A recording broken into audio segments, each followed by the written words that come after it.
You suppose you can just drive into a military base, wave at the guard, and keep going? Are these bases safe and secure? Well, the deadly attack on the Navy Yard in Washington has raised that very question. Now, a new report from the Pentagon says that there are serious weaknesses in base security and that even convicted felons can routinely get inside. Ephraim Graham has the story. There is something broken when it comes to security on U.S. military bases, and according to a new Pentagon report, it is the screening process for contractors. The report was underway even before the attack at the Washington Navy Yard, and the Inspector General found convicted felons routinely gained access to military facilities, just like Navy Yard shooter Aaron Alexis. Mr. Alexis had legitimate access to the Navy Yard as a result of his work as a contractor, and he utilized a valid pass to gain entry to the building. Alexis was first granted secret-level security clearance in 2008. Somehow he was able to keep that clearance, despite being discharged in 2011 and facing several run-ins with the law. Now Defense Secretary Chuck Hagel is ordering U.S. military installations around the world undergo security reviews. Lawmakers on the left are using the Navy Yard shooting to revive the debate over tougher gun control. President Obama is pushing for Congress to revisit gun control legislation. He says stricter laws could make the U.S. less vulnerable. The fact that we do not have a firm enough background check system is something that makes us more vulnerable to these kinds of mass shootings. But not everyone agrees, and some feel military bases are actually targets because service members are not allowed to carry weapons on base to protect themselves. Jessie Jane Duff of Concerned Veterans for America told CBN News more weapons might help. I do feel that your senior level staff, non-commissioned officers, and your officers should be allowed to carry. It just would make sense. Ephraim Graham, CBN News.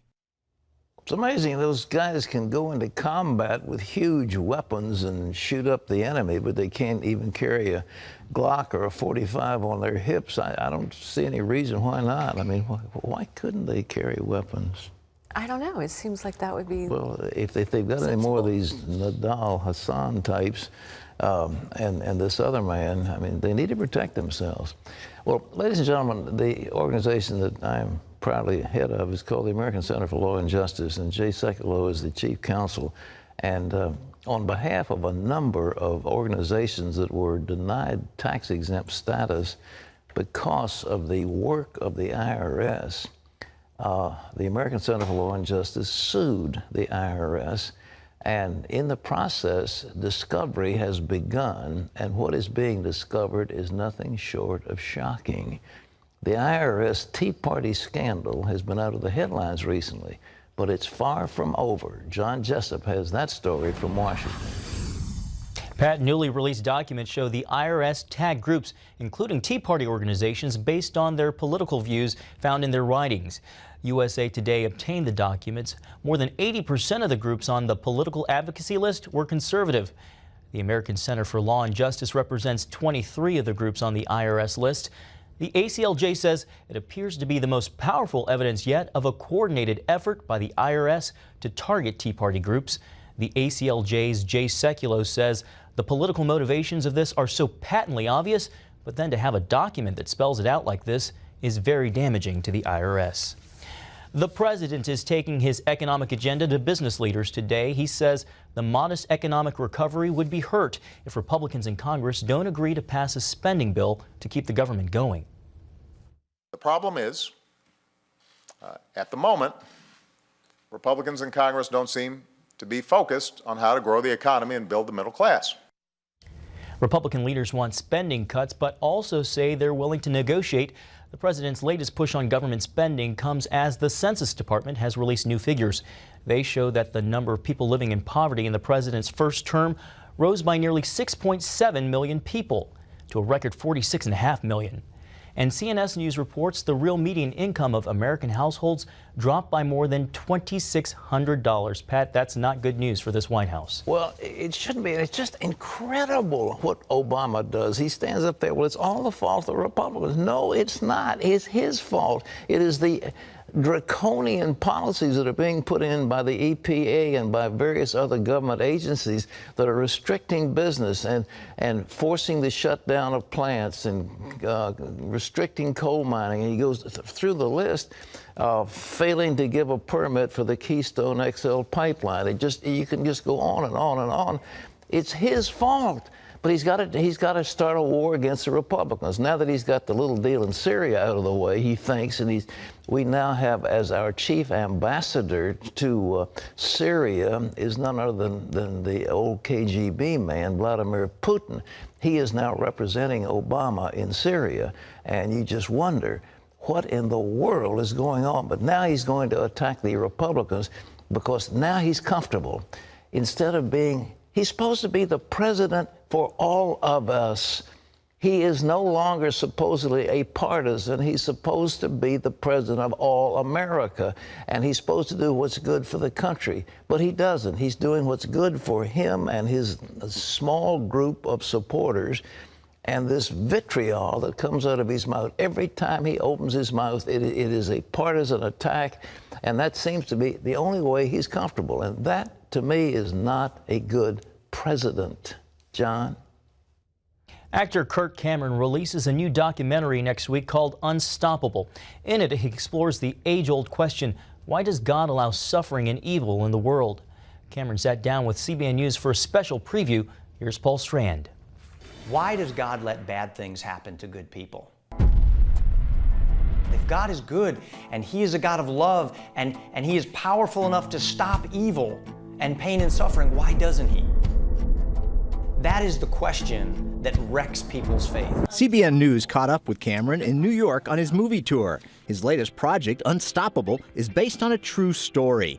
Cameron said he lost a teenage friend to cancer, and that sent him searching for answers. That event really hit me hard. It really pulled all of the air out of my lungs because this was a good boy. This was a boy from a great family who loved God and went to church. And when he died and God did not heal him in spite of all the prayers, in spite of all of the people crying out to God, it really caused me to ask the big question, where is God in the midst of my tragedy? Cameron said Unstoppable takes him on the most personal journey of his life where he has to examine his own faith.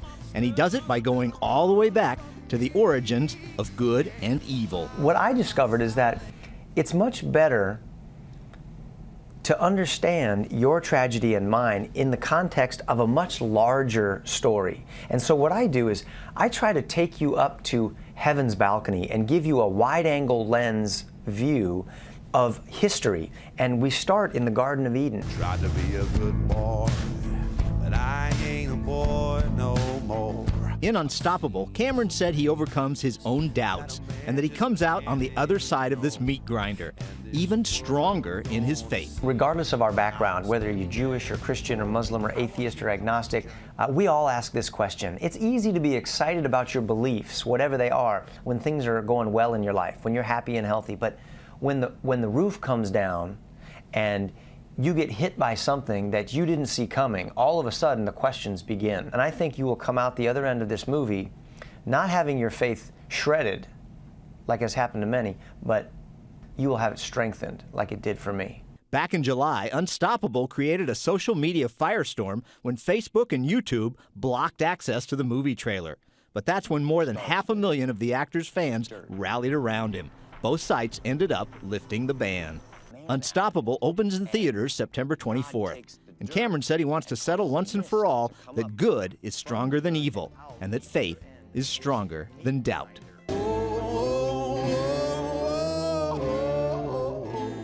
Paul Strand, CBN News. Abortion clinics are closing their doors at an unprecedented rate. The closings come as state legislatures across the country are putting out tighter regulations on abortion centers.